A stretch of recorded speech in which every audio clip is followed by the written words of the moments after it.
The following is foreshadowing.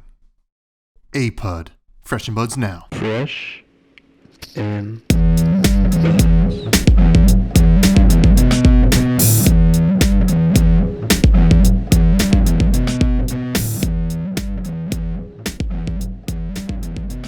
All right, folks. Welcome back to yet another episode of Fresh and Buds. I'm your host, Tommy Fresh, and you are all my buds. And today, I'm very happy to welcome Mr. Joshua Scott to the show. How you doing, my friend? What is going on?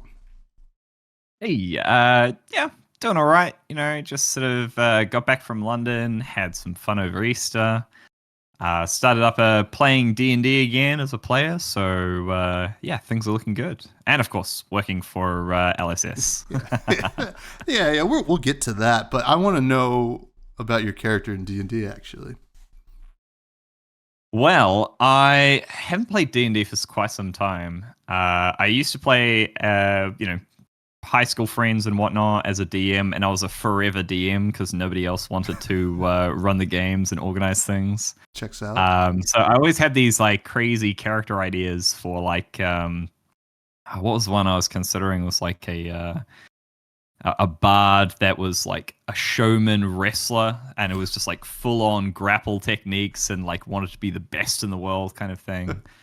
But for this campaign, I ended up being sort of like this rogue bard trickster, someone who could like impersonate other people, and instead of sort of casting through an instrument, they would cast by telling stories of grandeur and tales and excerpts from epic poems and those sorts of things. So it's an interesting campaign, political intrigue and all that. So characters sort of like fits right in.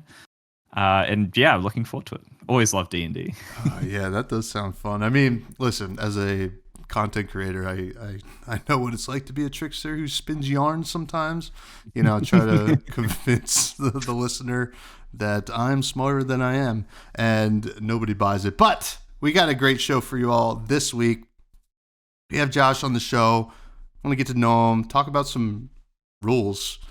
You know, listen, they're meant to be broken. Maybe not broken today, but I do want to ask you a few questions about some probably big changes to, you know, kind of Flesh and Blood in terms of a rule set kind of like arena, and, kind of get your take on it, and also learn about maybe some chocolate. So you are the king of the castle when it comes to judging, maybe more rules, etc., and allegedly chocolate, from what I've heard.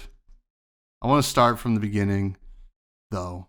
When did card games come into your life for you? So I haven't actually had that much of a history with card games, unfortunately. Of course, I have the same backstory as many other people in the TCG industry, or, you know, sort of like card games had the first interaction with card games when I was really, really young, you know, primary school era. You know, you get a couple of Yu-Gi-Oh cards, you get a couple of Pokemon cards, you start like slamming them on the concrete, you don't know what any of the rules are. And I remember in my small primary school, I think it was took about a year for the cards to get banned outright. Of course, because you know, like kids get really upset because you're trading them, and then they're upset with their trades. You know, their buyer's remorse, and then that turns into a big thing. And you know, the obvious solution is just to remove them outright. So once that sort of like got removed from my primary school, I didn't really have any interaction with TCGs up until Flesh and Blood. So I wasn't really involved in, you know, the big three: Pokemon, Yu-Gi-Oh, Magic the Gathering. And it wasn't really until I started, or one of my friends started a local game store and sort of like brought up Flesh and Blood to me. It was like, hey, like there's this trading card game. It's created in New Zealand. Do you want to like give it a go with me? Yeah, sure. Like, I know it seems kind of weird. I don't know if I have money to buy into a TCG, but like, you know, let's give it a go. And he brought around the Ira deck and the Bravo Classic Constructed deck. And we sort of just cut out a few random cards from the CC deck, and we just sort of played them together. And I beat him every single time. Wait, were you on Bravo or Ira? We swapped. We Oh. swapped. And every single time I beat him, and he was just like, I don't know what I'm doing wrong. And I'm like, this is the best game ever. I mean, winning will give anybody the bug, I'm sure. Now that is pretty interesting that you really didn't kind of touch card games at all, you know, and kind of seeing where you are now within the card game sphere, right? You know, this is a premium card game at this point, you know, which I probably at the point that, you know, you were playing the Ira versus Bravo decks, you didn't know, right? Like how big this game would be. And were you playing anything similar to the card game space prior, or like interested in like organized play of any kind? Not with trading cards. So up until that point, so we're talking about like 2019. So this is when Welcome to Wraith hit the shelves in New Zealand. Around that time, or leading up to that time, I was really interested in Go, the board game Go, and I'd just been to Japan. I'd been to the Nihonkin. I'd been indoctrinated into like the ways of Go, and I was busy organizing things in Go for, you know, creating a local community and getting really involved and trying to like push for that and creating tournaments and whatnot. And I suppose that's probably the closest it came to the sort of similarity between organizing stuff for trading card games or playing trading card games. Mm-hmm. Aside from that, I've just been a typical gamer with, you know, video games, and I went to university to study programming. I was really interested in game design and 3D graphics and all of that. But I honestly didn't really touch anything to do with TCGs again until I came into Flesh and Blood. So. Yeah, I mean that's pretty incredible. Like, it always is wild to me that this can be a lot of people's first game, and even people like at LSS, right? Like that's so impressive. I think it speaks a lot to how good the game is. Now, I want to know about your interest in rules and judging, because you know I've you know, I'd like you to speak a little bit on how you kind of got into this role, and because I know a little bit about where it started, but I want to let you tell the listeners a little bit about, you know, enter Josh Scott into the world of LSS. But were you interested in stuff like that prior? Yeah, I was always interested in making sure that we were playing correctly. I'm a bit of a stickler when it comes to rules and board games as well, so making sure that we're making the decisions by the book or how the creators intended them is sort of quite ingrained in my gaming repertoire. But when it came to Flesh and Blood particularly, I became more interested in the rules when I actually moved away from my local community. After COVID, I lost my opportunity at to get a job at the university. So I ended up moving city down from Wellington to Christchurch. There wasn't really much of a scene here in Christchurch, so I often spent a lot of my time on Discord teaching people how to play. So it was getting really big in America at that point because Monarch had just sort of like was coming out, it just came out, and a lot of people were sort of picking up the game and wanted to know how to play. And it really was the way that I could connect to the community was sort of being there as one of the people or one of the resources to be able to answer questions, because I would often see questions go unanswered on the Discord, and I'm like, oh, this is an easy one. Like, surely somebody can I'll just answer it. And then that sort of just evolved into me almost being online 24/7, just answering rules questions. And it got so bad. It got so intense at one point where I remember waking up one morning for my regular job at 7:00, and someone knew what time I woke up, because that's about the time that I would go back onto Discord, and they tagged me and they would be like, hey, Moonlight Solace, these are all the questions that went unanswered last night. Do you have the answers to them? Because we really just like want to know. And that's how I knew, like, people just knew that I was one of those guys that you could just go to get the rules. It was fantastic. I loved being part of the community in that way. And honestly, it sort of encouraged me to do more, being sort of a trusted person in the community, or being someone that people felt like they could go to. I felt encouraged to go further and say, hey, like, is there a way that I can increase my knowledge or increase my skills or increase my ability to communicate this to people? I was even, I think it was like, there was I can't remember what LGS it was in Canada. They wanted to run an online tournament and they were looking for judges to help like facilitate the game. And they just reached out to me and they're like, hey, do you mind just like sitting on this online tournament to help answer rules questions and whatnot? And I remember getting up at like, I think it was like 3 a.m. in the morning just to like sit on this tournament for a couple of hours to make sure everything was running smoothly. I wasn't being paid or anything like that. I was just like, oh, this seems like a cool thing I could do for the community. Listen, I mean, that kind of passion is incredible. Now, it's kind of interesting to me, and I know you alluded to it earlier that you were like forever the DM in D&D, and you know, that just all checks out, just wanting everything to go well, right? And kind of, you know, doing these things. Now, at this point, were you getting questions that stumped even you?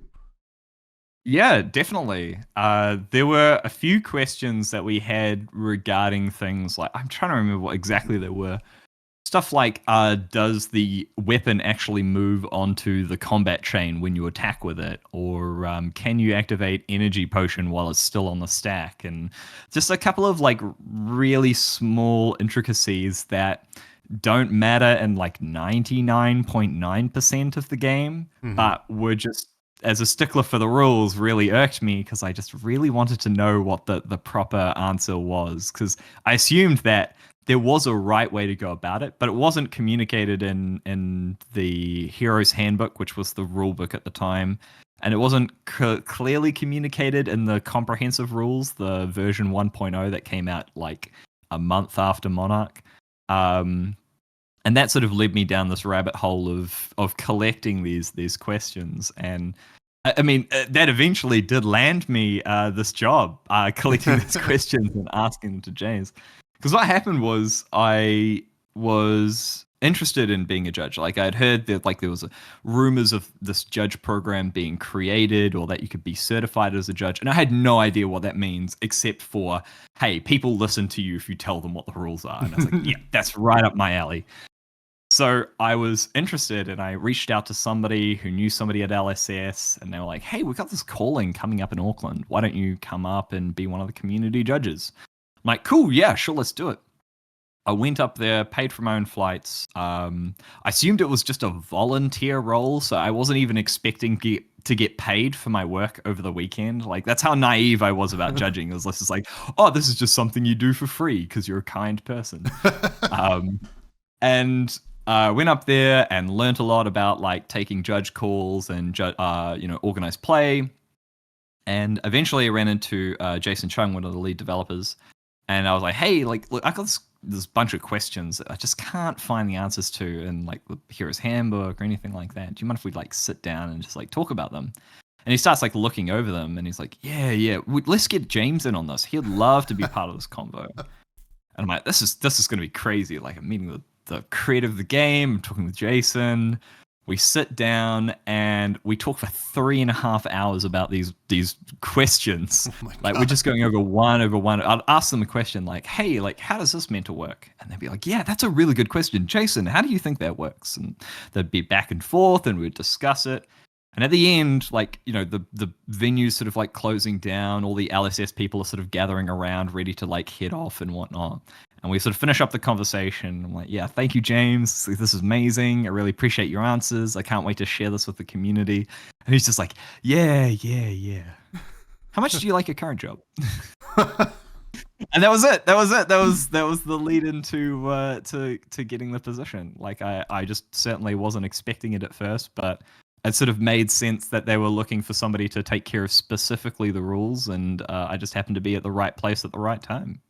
Yeah, that's awesome. And it kind of speaks to the kind of incredible like vibe of LSS, you know, kind of these humble beginnings where it's just like, hey, do you like your current job? Because we think this one's going to be better. And I mean, I'm assuming it was because we're still here.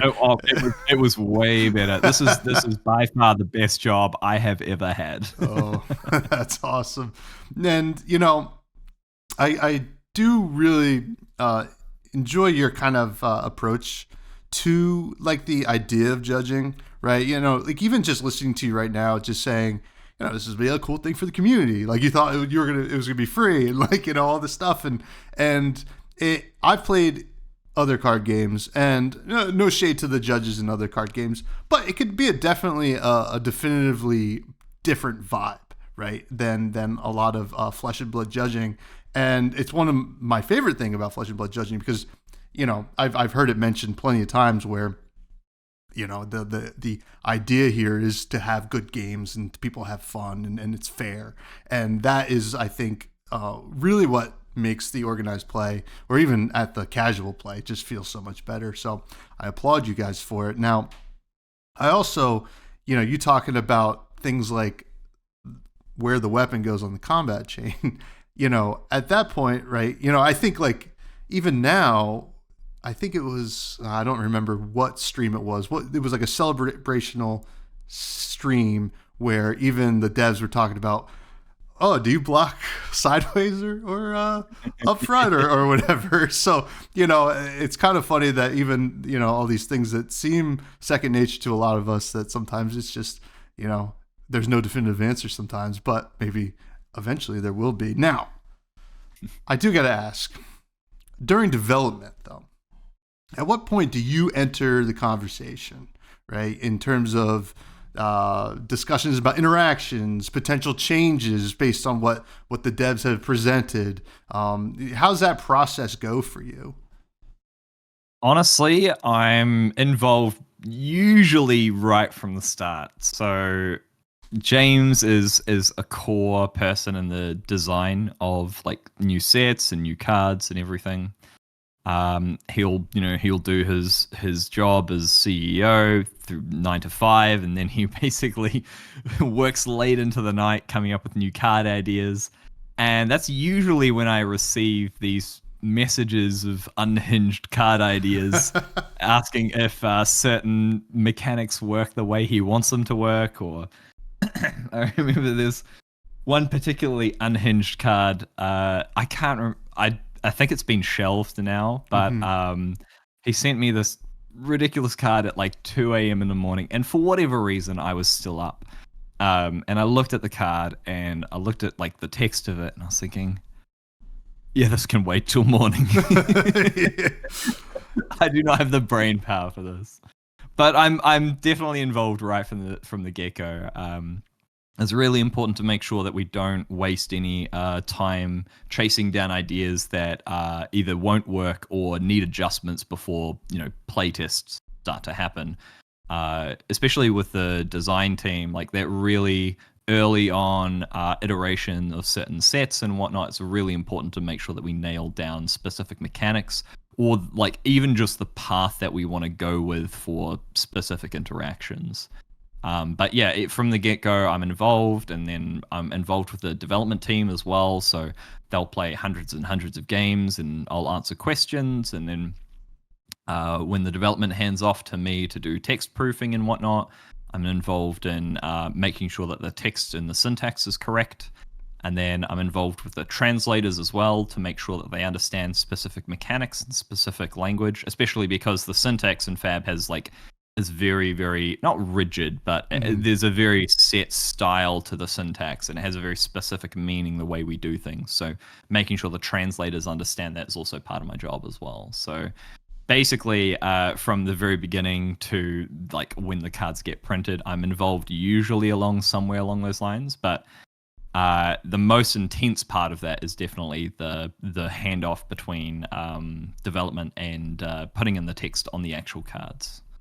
Now, since you're kind of involved from the beginning, are there any current cards out? I'm not going to ask you about any cards coming out, you know.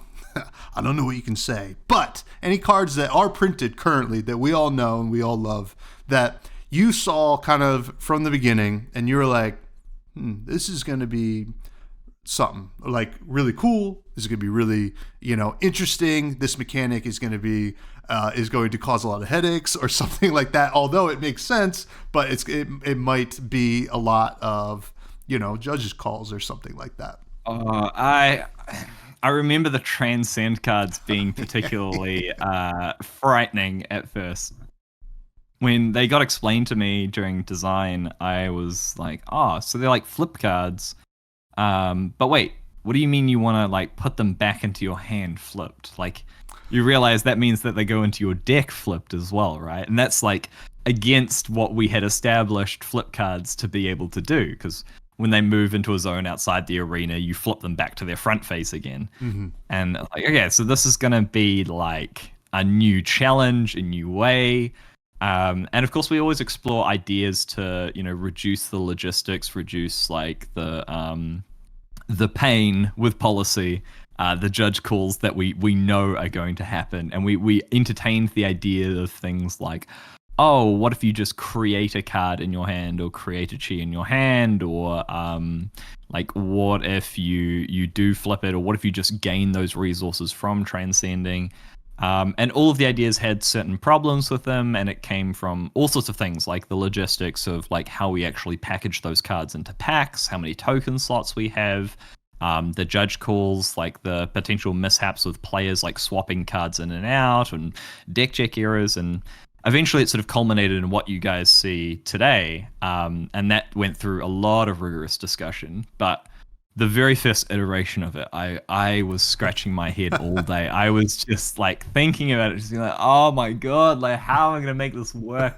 Like how are we not gonna have like a million judge calls with people not de-cheating? Well, that's the biggest thing, right? Yeah. I mean, it's worked out. I think a lot of people have really taken de-cheating to heart. So I'm very pleased that we managed to get over that hump in the rules.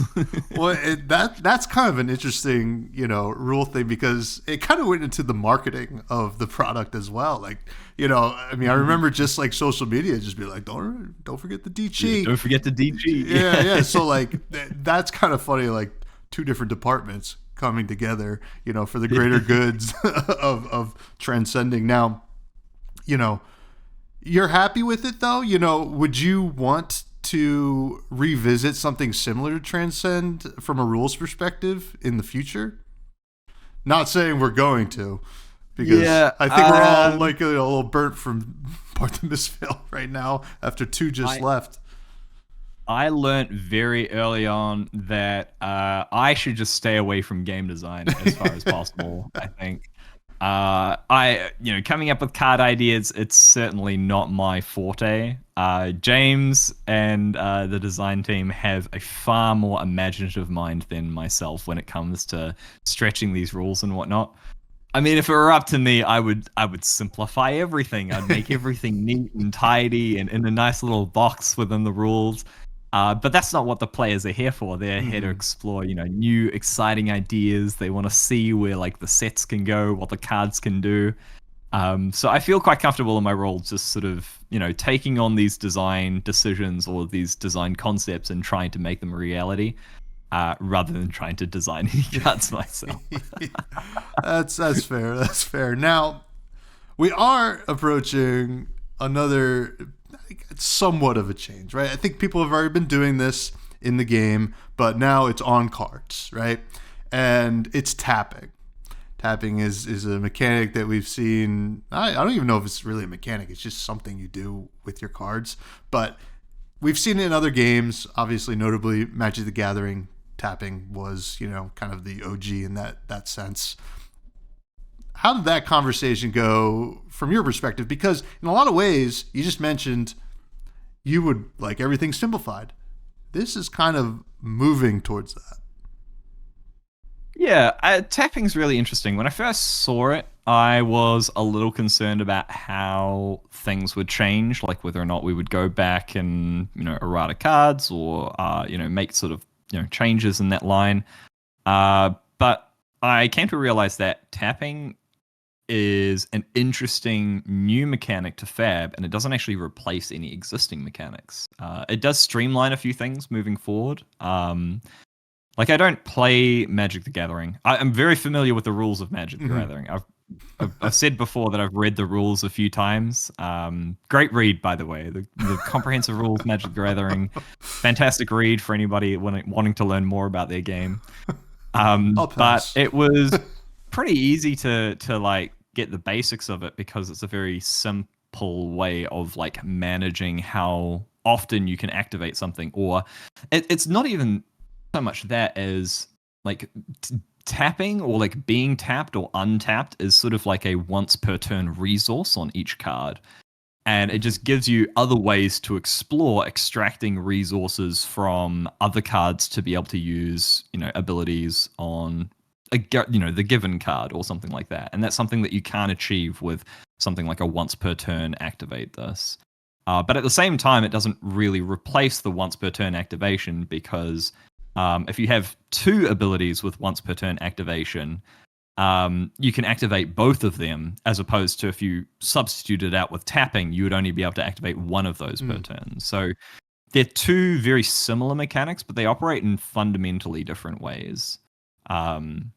There were a couple of tricky things to work out. Obviously, in Magic the Gathering, you untap at the beginning of your turn. In FAB, we draw at the end of our turn, so we integrated the untapping into the end of your turn as well. So it goes Arsenal, pitch, untap, and then draw. So if you just remember APUD, that's the way that you perform those interactions. I'm gonna write that down really quick. Actually, yeah, APUD. Arsenal, pitch, untap, draw. all right. Yeah. Okay. All right. So yeah, that's kind of interesting because that makes the most sense. I know that initially when we saw the symbol, and I was one of the people out there that was like, it can't be tap. It's going to be something crazy. It's going to be like the next Transcend or something like that. But it was just tap, and that's okay. I think it's fine. It makes sense. Like, I can't be out here saying, I was like, that doesn't make any sense. It does make sense. Some worry was about like the lack of an upkeep in this game, and this APUD is the upkeep in this game, which is makes sense because there's not really like a priority window there anyway, so it's just all going to happen essentially at the same time, but in a certain order of APUD. Yeah, basically. Yeah. I mean, maybe we'll work on the marketing for APUD. Again, marketing, not my department. That's their problem. They can go ahead and spruce up APUD if they really want to, but I'm a rules guy. That's the acronym for now. Yeah, wait, I like it. I like it a lot. Now, it does seem to be an evergreen mechanic because, we're seeing it in high seas, and we've seen it on the Smash Palace stuff. Is this something that we can just like expect more of going forward? Because we've seen mechanics come and go. This seems like one that will stay. Yeah, I think it's definitely going to have a place in future for sure. It is an incredibly useful way to not only shorten the text box, but also communicate ideas really quickly. But it does increase the complexity of certain cards a little bit. Like, obviously we've got this dual idea of, once per turn actions and then, action tap now. So there is a little bit of an increase in complexity when we sort of mix those around. But I think it's definitely going to have a place in the future. It's just going to depend on the design team where and when they want to utilize that sort of mechanic.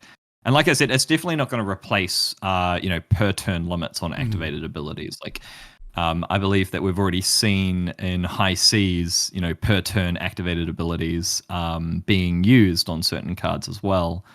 And you'll still see that moving forward on in specific circumstances. So you're just going to have to take it with a grain of salt that these two things are just mechanics that we can rely on, that we can use for certain interactions, and we'll be using them when they're most appropriate. Makes sense to me. Now, I mentioned Smash Palace, UPF. This is an ongoing like growth in the game for the casual sphere. Is this something that you and your team look at a lot for potential changes? Obviously, like the rules of competitive play and 1v1 is very important. But, UPF, if it grows, there's going to be probably more eyes on those rules and what happens going forward. So when it comes to the gameplay experience, my team doesn't really have that much of a push and pull on that way. We always trust the development team to sort of work out the path forward for what is going to be best for the gameplay experience. But regarding the rules, the actual rules and interactions within UPF, it's always part of our consideration.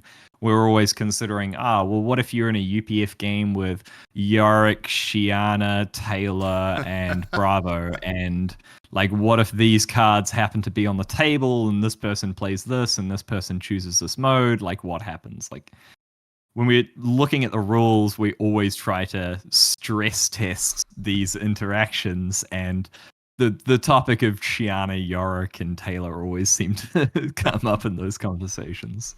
Well, that's funny that you mentioned those three, and then Bravo, who's supposed to be the showstopper, and it's somehow the most boring of the bunch. Well, I mean, usually it's like those three, and then just some hero that has these cards in their deck. And like when we were working on the Hunted, it was Arachne, and it was like, okay, well, if you have Shiana, Taylor, Yorick, and Arachne in a UPF game, and like this thing happens.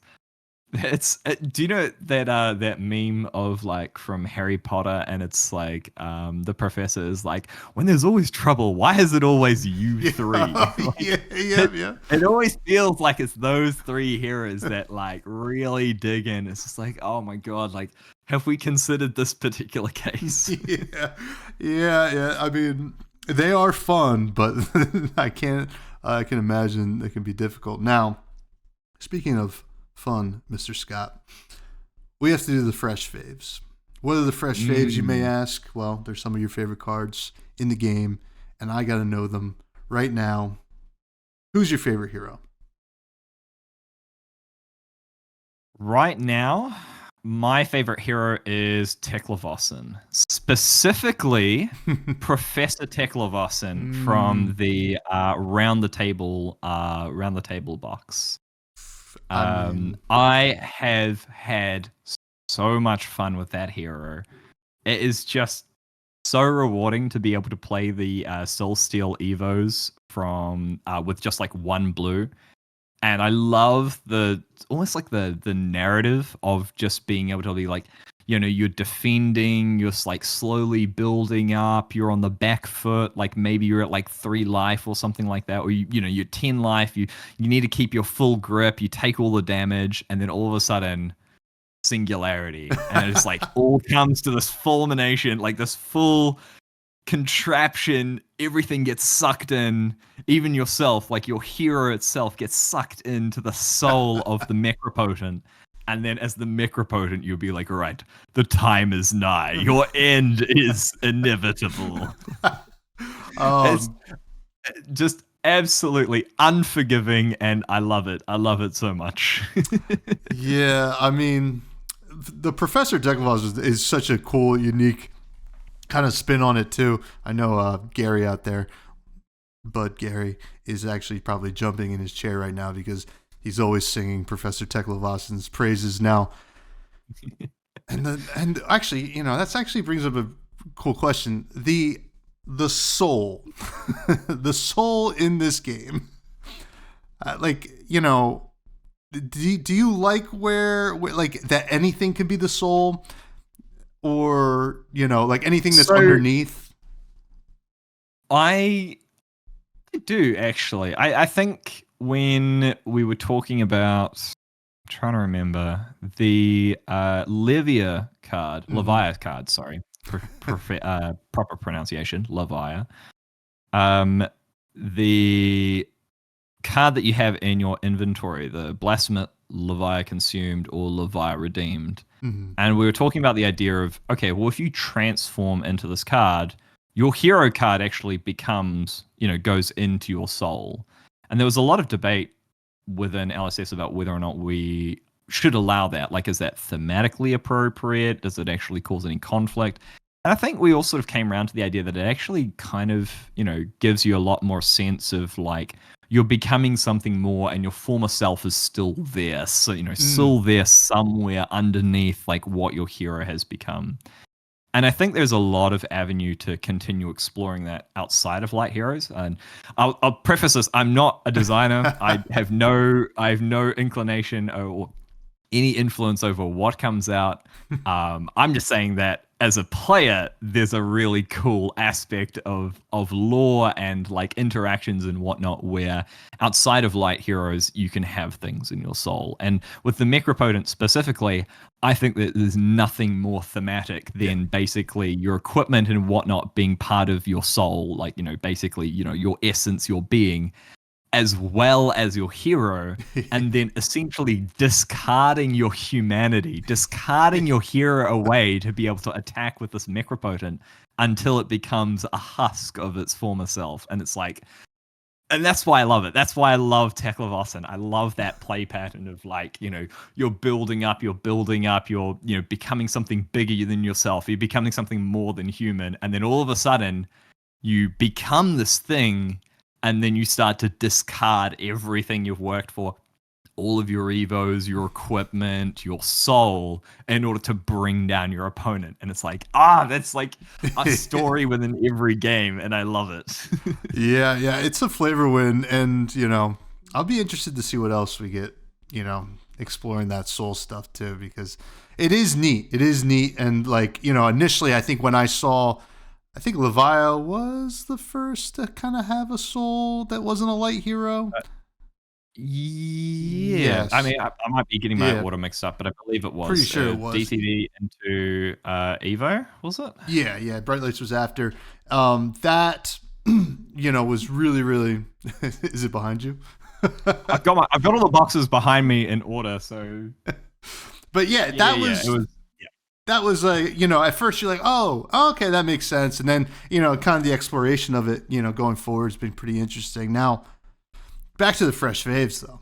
What's your favorite weapon? So my favorite weapon is the Gavel of Natural Order. Okay, yeah, that makes sense. You familiar with that card? Is this one of the Judge promos? Yeah, it's a Judge promo. It's the only Judge weapon, essentially. Yeah. But it's the only card that I've actually designed. As I said, it was when I design cards, I like them to fit like neatly within the existing rules. Mm-hmm. And so I was in a discussion with my friend Vinny, who got me into the game actually, and we were talking about like, wouldn't it be cool if like there was a weapon that like this, or there was a thing like this. And I sort of offhandedly mentioned the idea to James, and I was like, hey, like, this is a really cool card idea that sort of came up. And he's like, cool, why don't you put it on a weapon then? And it did. It just sort of like naturally manifested itself in its way into a card, and then put itself into the Judge pack. And when it came out, I was like, oh my god, this is crazy. I've got a weapon all to myself.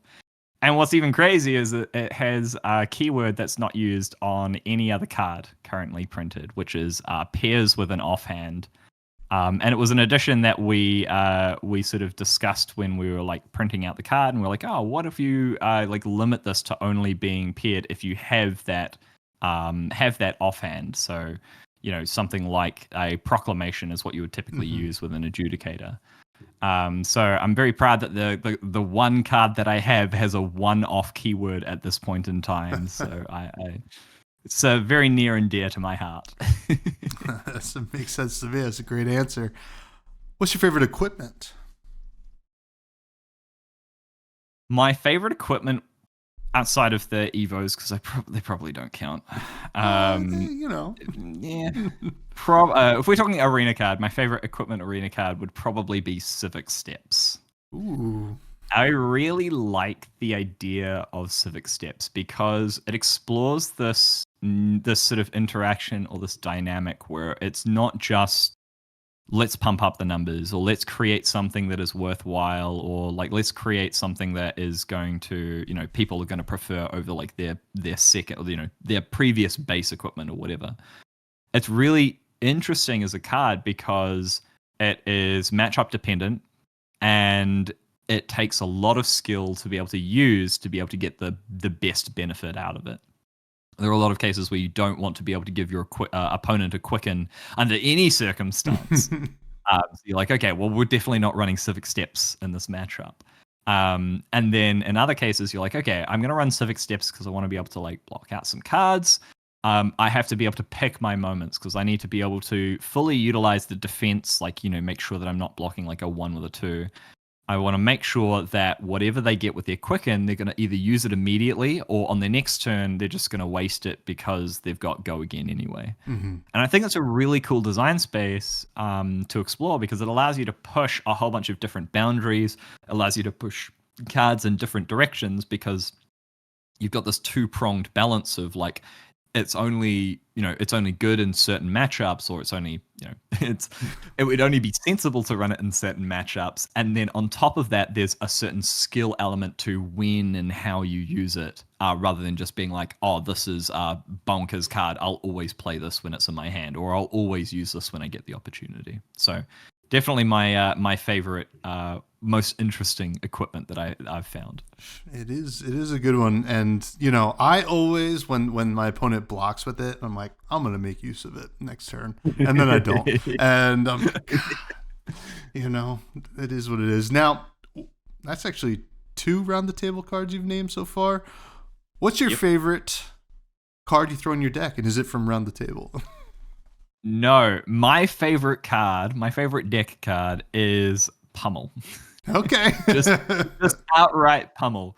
There is nothing that makes me happier. So with my friend Vinny, he's more of a casual FAB player, so he loves to play jank decks, and we talk about jank ideas and whatnot. And especially during spoiler season, there's nothing that gives me more joy than when a 2-cost attack comes out, and he's like, I can use Pummel with this. And then he'll go off and create a Pummel deck with that specific card with the intention to just float 2 and then pummel it in some game that he plays at his locals. And it's just no more joy to see moments like that. Like even in top games where unfortunately Pummel isn't meta right now, but there have been many like top level games where someone comes in with an attack that costs 2 or more, they're floating 2, they've got 1 card in their hand, and you can just see the hesitation on the opponent's face of just like, oh, it's just got to be Pummel, doesn't it? Like, I just have to overblock here, don't I? And those moments are the things that give me life, the things that give me joy.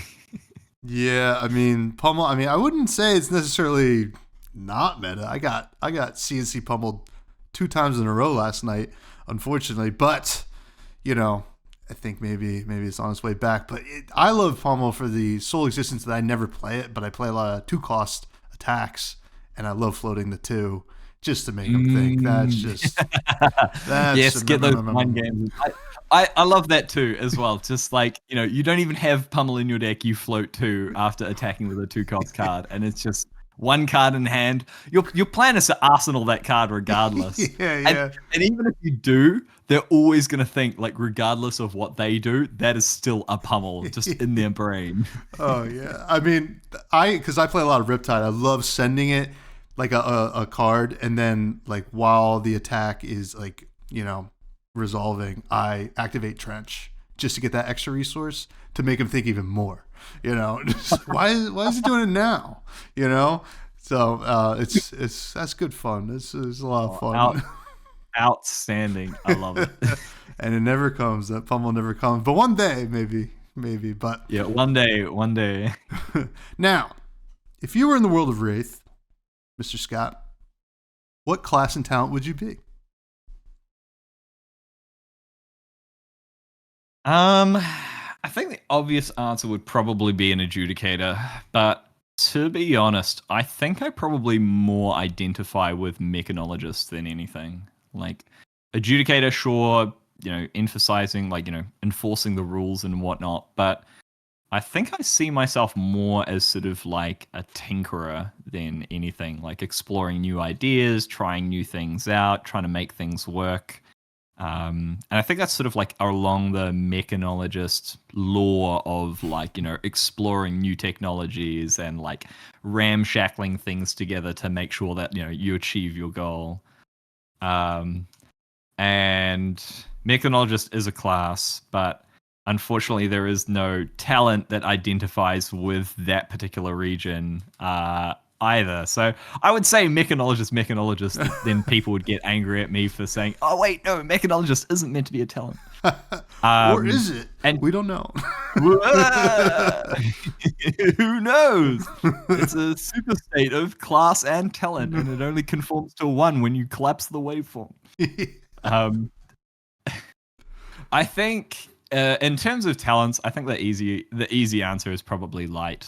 I think that Solana is sort of like lofty ideals of good and grandeur, and that's something that I identify with. I don't think I really identify with things like chaos or shadow or mystic or elemental as much as many other people. So maybe light mechanologist, if that kind of makes sense. You know, we kind of dipped into the shadow with Singularity, so I could see the light side of it so as well. So I always thought, to be honest, Earth had that kind of like balance and, you know, like everything abides by the laws of nature kind of thing, which is cool, but light makes the most sense there. So great answer. Now, you've been playing since the beginning. Welcome to Wraith came out. I gotta know, what's your current GOAT set, greatest set of all time? It's not released yet, but the current released sets, my favorite is Bright Lights. Whoa. Okay, that's well, it makes sense. Yeah. Hear me out. I'll hear you out. Okay. So one of the things I love about this game is how willing James is to push the boundaries on certain aspects of play and like design and the gameplay experience and everything. And I thought he was mad when he came up with the idea of Bright Lights and it was going to be an all mechanologist set. I was like, this is crazy. Like, I don't know how this is going to work. Like, you know, it would be very like, you know, monotone. Like, I don't know if like this would be like an enjoyable experience. And then he told me about the idea of crack shuffle play, and I was sold from that moment. I absolutely love crack shuffle play. Like, I'm still a casual player at heart. Like, I got introduced to the game at the LGS. I love jamming games with friends. I love just like, you know, fucking about and like having a bunch of fun. And crack shuffle play really appeals to that particular nature because it basically means that you don't have to do, you know, a sealed assembly like over half an hour to work out what the best deck is. You don't have to have 8 friends to do a draft. I do have 8 friends, by the way, but it's very hard to get them all in a room together to do a draft. Yeah. But like crack shuffle play is just like one of those things where it's like, oh, this is a really cool way to engage with flesh and blood, and it's made possible by having a set that is all one class where you can pick one of however many heroes, one of 3 heroes, and just be able to be like, cool, let's just open 3 packs. I'm not even going to look at what's in my deck. We're just going to smack it all into like one big pile, shuffle it up, and just like start playing. And that is just like, it just sings to my soul as being able to like open the bunch of product that I buy every set and be able to enjoy it before I go ahead and put it in my collection where it, you know, gathers dust until I pull it out for a one-off constructed deck. And like even outside of that, like the fact that we had a really cool balance of heroes, like we had sort of the outstanding -IO, which is like, you know, a really, really powerful deck in some cases in the meta. Then we had like the Max, which had like quite a bit of hype around it. Lol. And like, you know, you've got a lot of like dedicated people, like, you know, trying different angles with them. And then we've got that sort of like, not background hero, but like the Dark Horse Tekla-Vossen. You've got some hardcore Tekla-Vossen fans just waiting for the day that it, you know, can top a pro tour. And I love that, like, that is like the perfect distribution of heroes for a set, in my opinion, where you've got like one standout, one good deck, and one, you know, up and coming sort of like hero. And then, like, you know, it just came out with like a whole bunch of different mechanics. Like you've got your Evo equipment, which is like a new spin on building up instead of like, you know, wearing yourself down. The crank mechanic as well, like, being able to explore different options with like gaining action points from Mechanologist. Dio's ability to look at the top of your deck, which I think is a super interesting and engaging mechanic, basically gives you slightly more information, just increases the complexity to your decision making. And then you've got Max as well, who's just like the most baller like figure in Wraith, just someone who is so punk rock, and I love that about him. So like overall, I think Bright Lights is just like it's just a super cool set. It just combines a whole bunch of the things I love about Fab and I love about engaging with Flesh and Blood all into one set. And yeah, people can have criticisms over balance and enjoyability and sealed and draft and that sort of a thing. But I think that every set has like, one or two things that aren't quite, perfect with it. And that's just the reality of designing cards and putting out sets. But yeah, Bright Lights is just a stellar set in my opinion. It is kind of funny how as we get more distance away from the release of Bright Lights that, it's easier to actually look back on it like fondly because of the heroes, I think mostly. I mean, you just kind of really nailed it. Like Teklo is really, really cool. Not quite good all the time, but really, really cool. And then, punk rock Max, just like awesome. And like, the Max players just get like, and they're so hyped right now. Because of the armory deck and Dio is just good. Yeah. So that's it's a good answer. You sold it. You sold it to me. So listen, it's not my favorite. I'm very happy. But what's your favorite? So I have 2 answers. Well, actually, I guess I'll say 3 answers. So like if I'm looking at like Constructed and what it did for CC, heavy hitters.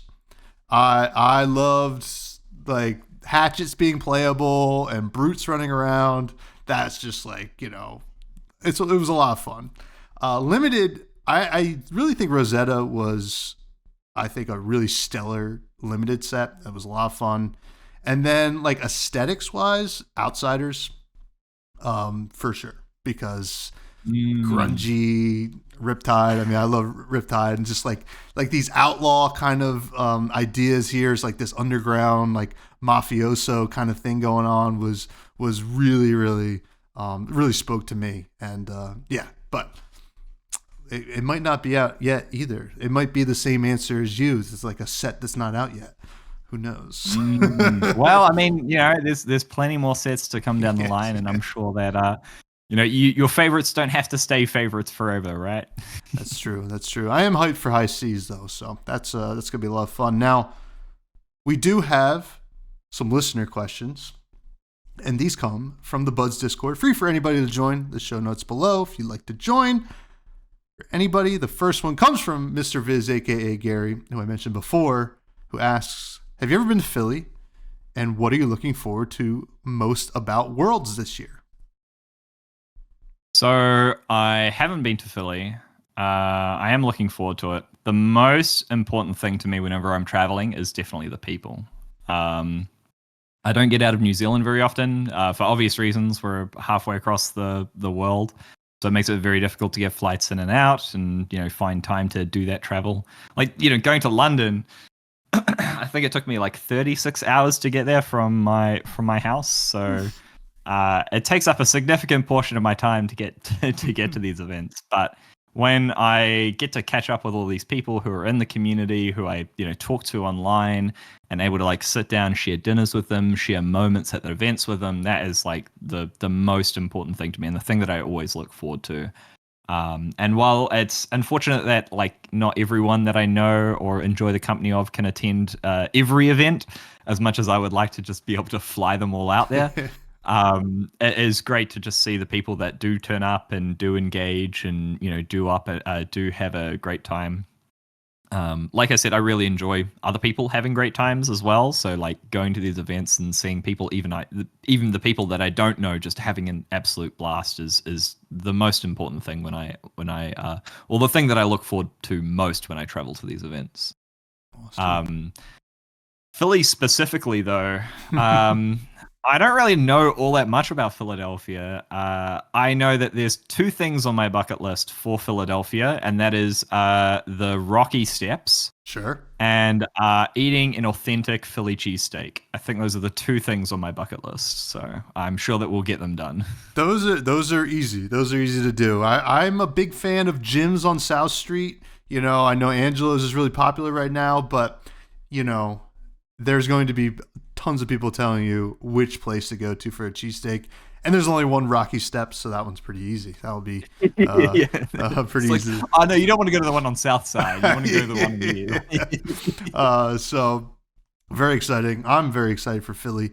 World's nice 45-minute drive for me, so a little bit better than Osaka, which I wasn't able to go to anyway. But next question comes from Dunkmaster, aka John B., who asks, how do you balance clarity versus complexity when writing updating rules? So that's an interesting question. I think that the most important thing to me is simplicity and having an emergent complexity from the rules. So like I was saying before I got into FAB, I was playing a lot of Go, and Go is like my all-time favorite board game, no contest. It has such a simple rule set. I think you can condense the rules of Go down into like 7 sentences, basically. And then all of the complexity and the interactions and the strategy all emerge from that simplicity. So when it comes to like defining rules, or like, when we're designing things, one of my focuses is on simplifying it and trying to fit it into like the existing framework. It's like, okay, you want to do this new mechanic or have this new thing. We can do this by like relying on existing precedents of the rules. Like, this is how cards work. This is the types of cards that we can have. And then sometimes when we need to push those boundaries, we need to create new rules. So like we were talking about Transcend cards earlier, like we'd already established how flip cards work, front side and a back side, and how when they move into the deck or move into the graveyard, you flip them back to their front side again. And that was a case where we needed to expand the rules specifically for these cards that transcend, because they didn't fit into this framework, but we wanted to have them in there. So we always aim to sort of fit things into a framework first so that we can rely on players' knowledge, rely on existing rules, but we're not afraid to, basically expand and break those things out. When it comes to like actually explaining the rules, cards often start out quite long in terms of their descriptions, and then we like cut them back in terms of the syntax. Be like, we don't need this word, or like we can cut these sort of things out. We want to make sure that like it's as concise but portrays that idea as clearly as possible, and only occasionally do we actually have to rely on specific mentions and things like the comprehensive rules or educational material like the release notes and rules reprises. So it's an interesting discussion because there's just so many nuanced aspects to like, when do you include something? How do you design something? And it really comes down to a case-by-case basis. I could do a whole podcast on talking about specific examples. That's a good That's idea. for sure. I think some people will listen to that. You should do it. Now, next question comes from Nathaniel at Bulbrew Games, who asks, what prompted the change in damage steps? Will official events such as upcoming Auckland that has WTR and Arc Draft use the old or new set of rules? So the rules are always being challenged internally, like whether or not it's from my team or from the devs or feedback that we get from the community. And we always take a critical look at the comprehensive rules and say, right, like, how can we basically trim this fat? How can we really, as I said, like make things as simple as possible and have that emergent complexity, that emergent gameplay? And the combat chain was looking a little bit sort of over bloated. When we moved from the comprehensive rules 1.0 to 2.0, or 1.5 to 2.0, we had already expanded out the combat chain a little bit by splitting up the attack step into the layer step and attack step, and also introducing the link step at the end of combat. And all of this was basically to say, we have an existing idea of how the rules work.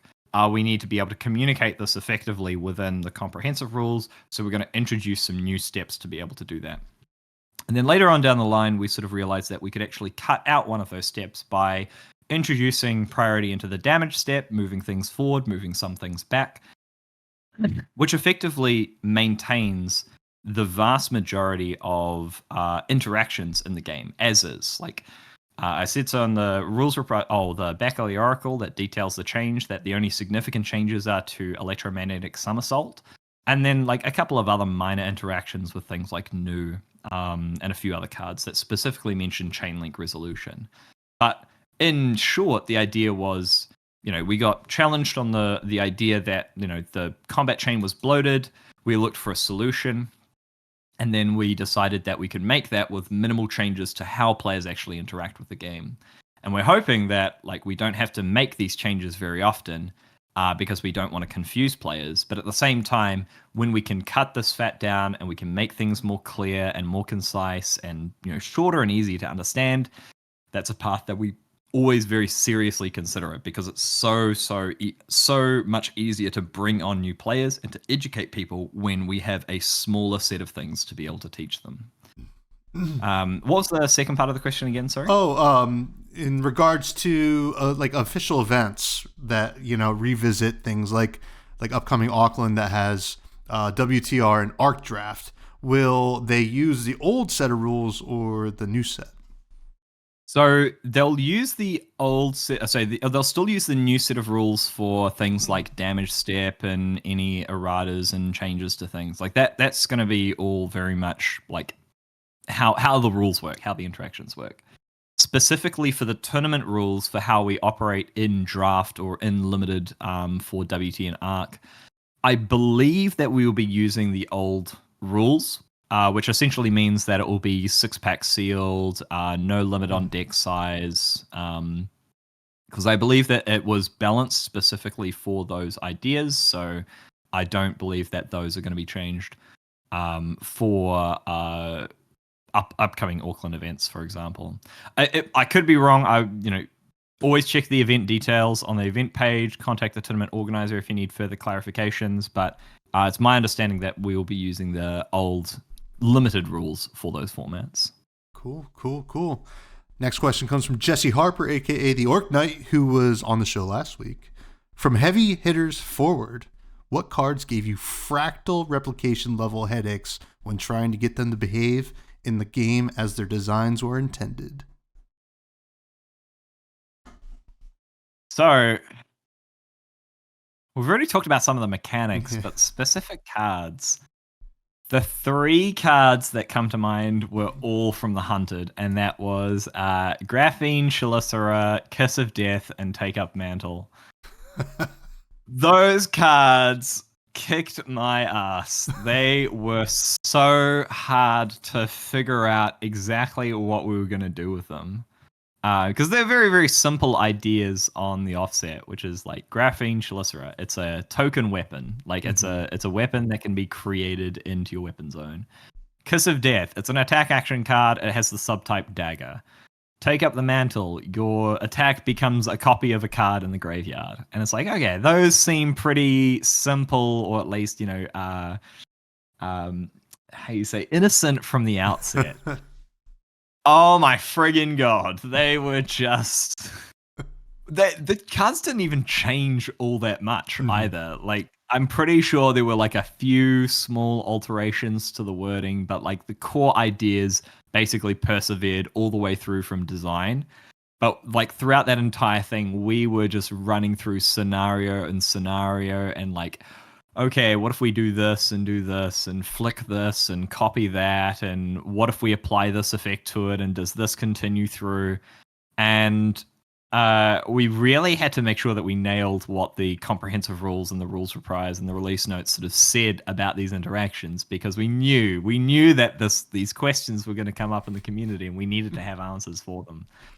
So that is definitely the 3 cards that racked our brains since heavy hitters. Those were probably the 3 most intense cards rules wise, for sure. Yeah. And especially with things like that, you got to think about what anybody could possibly do on their turn. Oh, Oh, I mean, like we were like I was saying, like the UPF scenario. Like, all right, you're in a game with Yorick, Shiana, Taylor, and an Arachne, and the Arachnes put like take up the mantles and kiss of deaths in here, and Taylor has like these flick knives effects, and like Shiana's copying random people. Like, what is going on here? oh man. Well, I don't envy you. I'll tell you that. Next.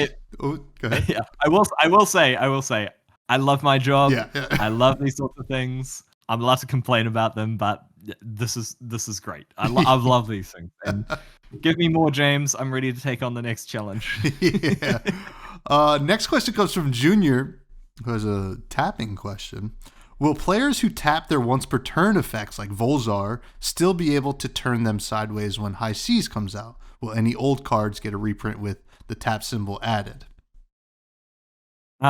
So regarding the tap symbol, we're not going to get any reprints. We're not going to get any radas where we change any of that once per turn actions into an action tap. Like I said, they're two specifically different mechanics, and they rely on different resources, and there's different interactions with them. So we're not going to be going back and replacing or changing any existing heroes based on that. As for the turn, like being able to tap your once per turn effects, at this stage, we're happy for players to still be able to like turn or tap their cards to indicate their use. The most important thing because we're playing in the flesh and blood, we want to make sure that we have clear, effective communication between players. And at this stage, we feel comfortable that players tapping or like just turning their cards sideways to indicate their use, even if they're not currently tapped, is a more effective way of communicating their use, even though there is the risk that it may get confused with things actually being tapped. If we find that this becomes more prolific, because of course we only have a small internal testing team and we only have so many opinions within LSS, if we find that the general community is becoming confused or there are issues regarding gameplay, then we might look to revisit these steps and put more policy in place regarding how you're meant to indicate once per turn things. But until then, we feel really comfortable that like players are able to, sort this out themselves, to be able to communicate these things, and reduce the confusion when they're actually at their table with their opponent. Now, a little follow-up question to that is, in the event that you feel like you should like add some policy for once per turn, is there an indicator that you would prefer, from, your kind of perspective for people to show once per turn as opposed to tap? I mean, there are different ways that you could probably explore it, like tapping one direction and then like once per turn, just turning it the opposite direction. Certainly one way that you could go about it. I mean, like we already have a little bit of confusion there when people, putting their defending cards sideways down on the combat chain. If they've got an equipment that they've also used and they've turned that sideways and then they put that on the combat chain, it's like, okay, well, is that going to get put back correctly, or is that actually being used, or there are some complications with that sort of aspect. I personally prefer to use just an innocuous marker, so something like a glass bead, or not a dice, but just something to indicate that I've used a particular ability, especially if it's something that really matters that I've used it once in that turn. So Spellbound Creepers comes to mind for an example of like something where I would use a marker to make sure that I have indicated that I've definitely used it this turn and that we're going to be doing things later on. Yeah, I think there are definitely other aspects that we could certainly explore, but I am confident in players' abilities to be able to communicate effectively and find the way that's going to be best for them to communicate. As with all things Flesh and Blood, like we try to keep policy to a minimum. We try to like not be overbearing in terms of making sure that players are playing in a certain way, like pitching before playing a card or those sorts of things. I think it's so much more natural for players to be able to play the way they want to be able to play, as long as they come to the correct outcome, essentially.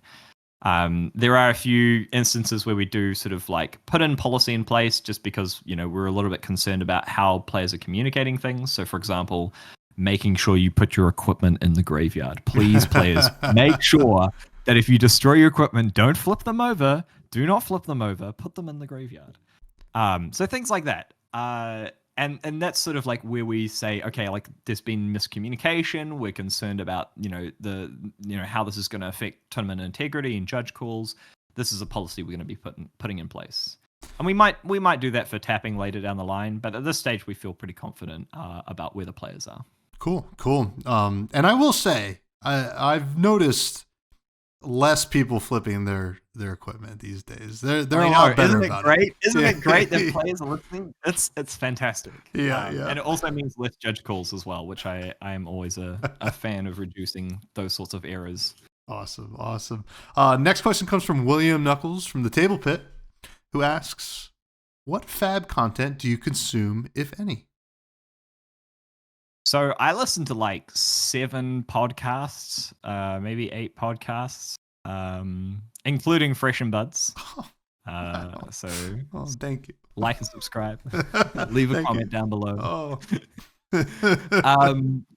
I also occasionally watch the occasional video, usually if it's something interesting. I usually don't watch like deck techs or market videos. They're not really that interesting to me, but I really like I really like watching learn to play videos that people put out as well, because I find it really interesting how people phrase getting people into the game. We have a program within the judge program at the moment. We have a learn to play certification, because what we're trying to do is we're trying to upskill a lot of our judges or conference attendees to make sure that they're prepared to be able to onboard people into the game, especially like new conventions and whatnot.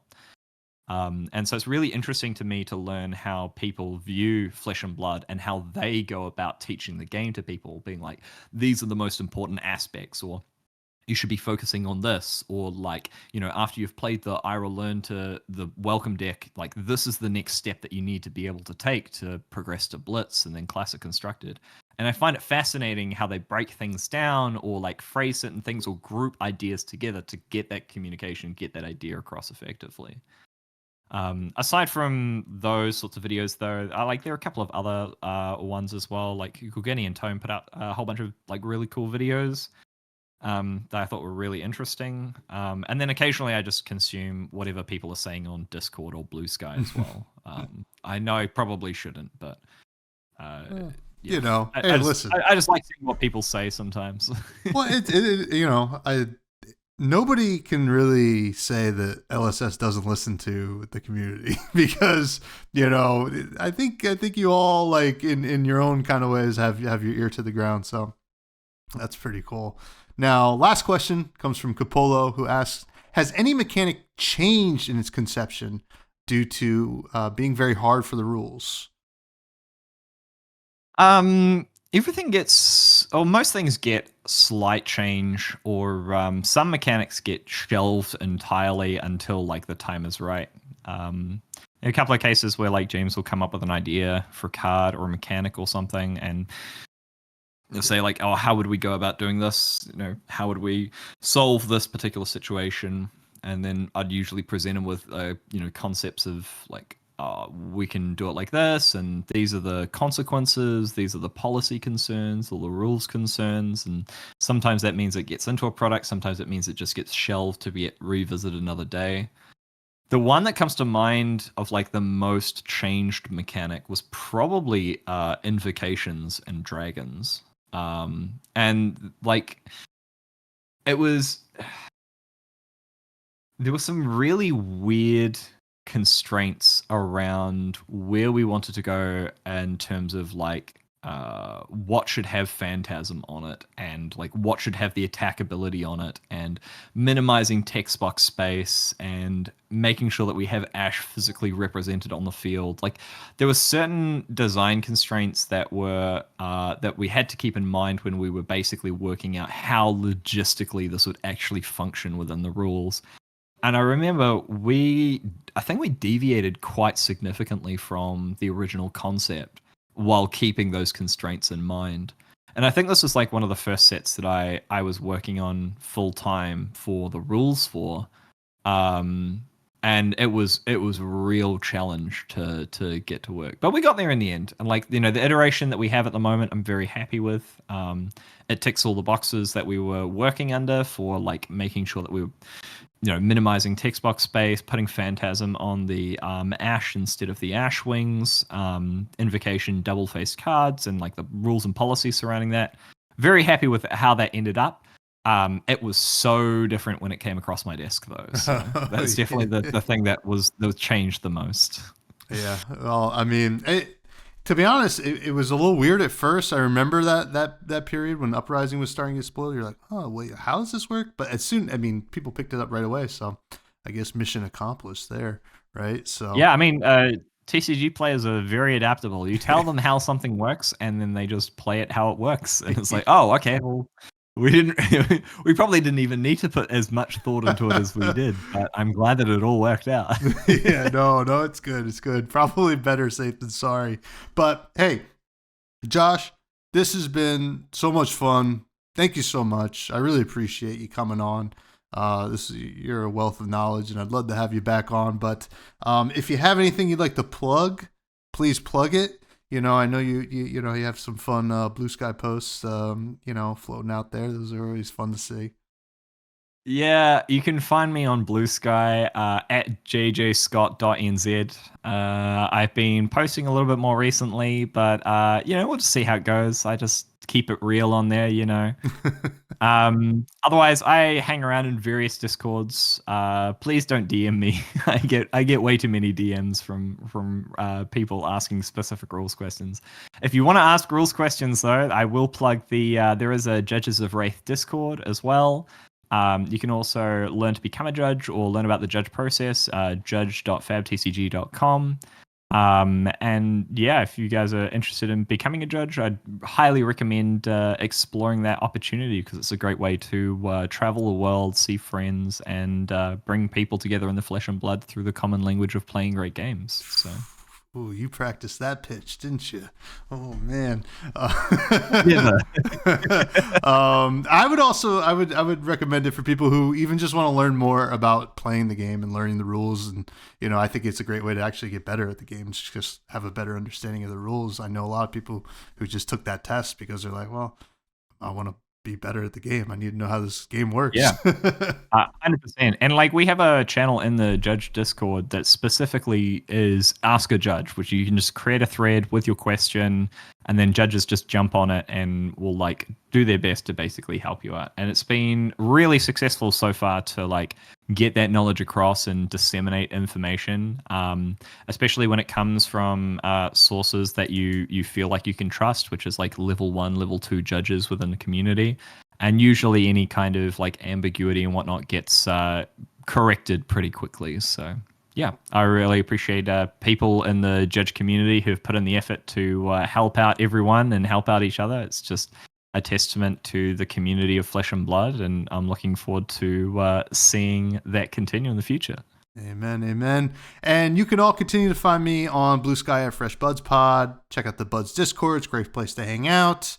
YouTube, give the old like, comment, subscribe, the old regular stuff. Check out the Patreon. I might try to do some more stuff there. And then a Fresh Juice, an indie game podcast I do with my cousin. That's weekly as well. That's a good time. And finally, always like to end every show, Josh, talking about food. I mentioned chocolate, but if you want to talk about some other food, I'm down to hear it. It's dinner time, so I'm getting hungry. Do you know what I want to talk about? I want to talk about pikelets. Do you know what a pikelet is? Not by name. All right. So, we were recently having a morning tea, so between breakfast and lunch, and I got out my old recipe from my grandmother for pikelets. And pikelets are like, they're kind of like pancakes, but they're only a few inches across. They're a little bit thicker, and you usually serve them with like jam, whipped cream, butter. I put a golden syrup on mine, which is like a kind of like maple syrup, but doesn't have like that quintessential maple taste. But they're like an amazing morning tea addition to have with like a cup of tea or something like that. And I think that they're underrated and should be more prolific in the community. So I'll shout out pikelets. I thought because the pike that I'm familiar with is the fish that Oh, right. So I'm thinking it was like a mini, like a, like kipper. yeah, a fish child or something. Yeah, it was like it's just like a guppy version of a pike. No, that sounds delicious actually, and yeah, shout out. I hope everybody starts eating pikelets. How do you take your tea, by the way? I take it milk, no sugar, usually black tea. Okay. Yeah. All right. Cool. And with all of that, we don't have time for Charmer, but I'm sure we'll get to him at some point. Thank you all. Please stay fresh.